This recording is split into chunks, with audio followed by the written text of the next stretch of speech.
Minasan konnichiwa, o genki desu ka? Apa kabar teman-teman? Nama saya Hiro.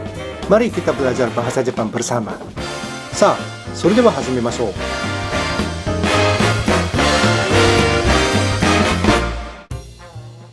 Bahasa Jepang punya banyak kata-kata yang berarti saya, Anda. Padahal kebanyakan bahasa di dunia punya hanya satu saja. Dikatakan belum diketahui ada berapa banyak jika termasuk kata kuno dan kata daerah. Tetapi, dalam bahasa Jepang standar kini, yang bisa disebut dalam berbagai situasi sangat terbatas. Kata yang berarti saya. Watashi. Laki-laki juga perempuan bisa sebut dalam situasi apa saja, terhadap siapa saja. Watashi. Boku. Hanya untuk laki-laki. Perempuan tidak pernah sebut. Kalau Anda laki-laki, bisa sebut kapan saja terhadap siapa saja. Boku. Watashi, boku. Dua-duanya bermakna majemuk dengan tachi setelahnya. Watashi tachi, boku tachi. Bahasa Jepang tidak membedakan kita dan kami.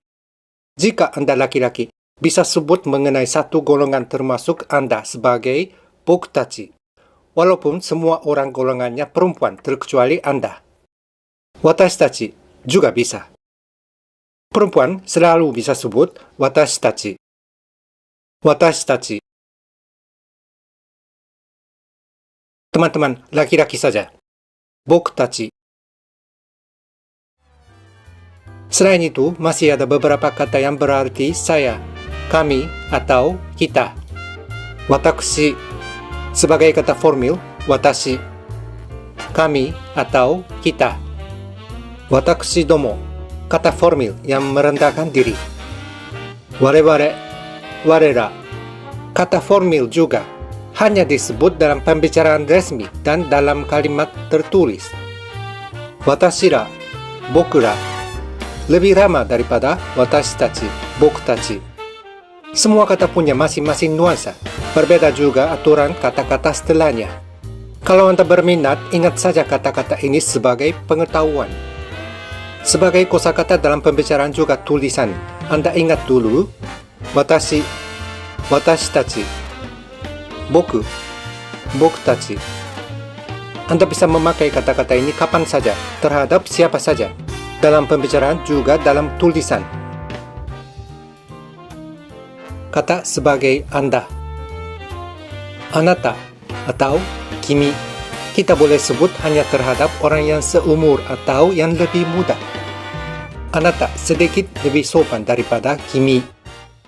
Anata. Kimi. Bentuk majemuknya menambahkan tachi setelahnya. Anata tachi. Kimi tachi. Anata tachi bisa juga disebut sebagai anata ngata. Tetapi semuanya kurang enak dalam situasi yang kita harus bicara dengan keingo. Kita tidak bisa sebut anata terhadap orang yang lebih berusia, apalagi kimi tidak sopan. Bahasa Jepang tidak punya kata-kata yang sesuai. Makanya kami menghindari sebut anata atau kimi. Kata-kata ini jarang disebut dalam pembicaraan. Biasanya kami panggil pendengar dengan nama keluarga dan sang setelahnya sebagai orang ketiga. Dalam bahasa Jepang, kata saya, Anda tidak selalu perlu disebut. Malah sering lebih wajar sebagai ungkapan pembicaraan tanpa sebutan saya dan Anda. Inilah satu alasan kita bisa berkomunikasi tanpa sebutan anata atau kimi.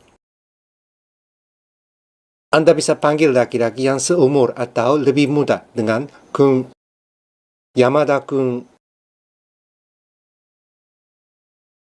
Kadang perempuan juga dipanggil nama keluarga dengan kun. Misalnya, pengawas terhadap anak buah perempuan. Guru terhadap siswi. Tetapi umumnya terhadap perempuan, sang disebut. Nakata-sang. Terhadap orang yang lebih berusia, selalu sang. Nakayama-sang. Kita bisa panggil anak kecil nama sendiri dengan Chang, Aya-chan. Sama adalah kata yang ditulis setelah nama sebagai penerima pengiriman, penerima email formal, dan sebagainya. Tanaka sama. Disebut juga dalam pembicaraan formal, misalnya sesuatu lembaga komersial terhadap pelanggan. Tidak pernah disebut dalam pembicaraan biasa untuk panggil orang. Antara teman lain lagi, cara panggilan teman macam-macam. Tergantung hubungan antara mereka, juga tergantung sifat dan selera pribadi. Sang, kun, chan, semuanya selalu disebut setelah nama orang. Tidak pernah disebut seperti pak, mbak, dan sebagainya bahasa Indonesia.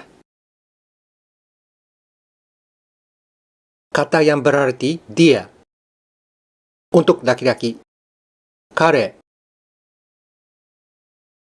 Untuk perempuan, kanojo. Bentuk majemuk, karera.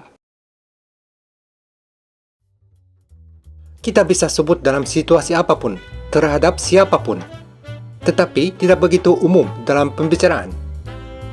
Yang lebih umum, nama keluarga dengan kun atau sang.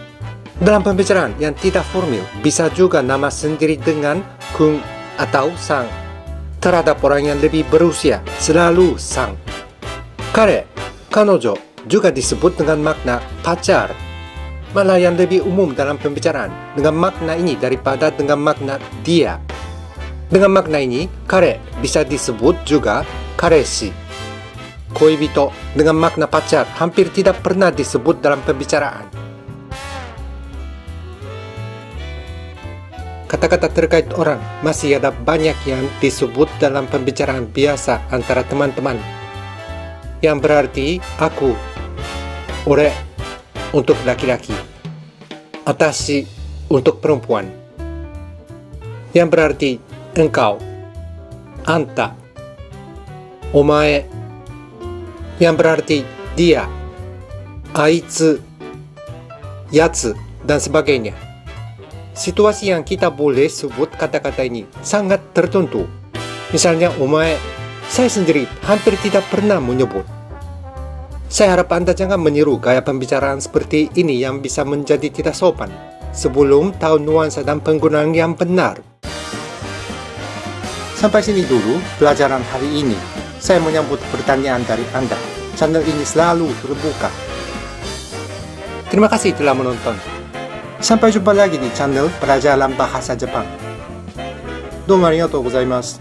またお会いしましょう。それでは次回をお楽しみに。Don't miss it!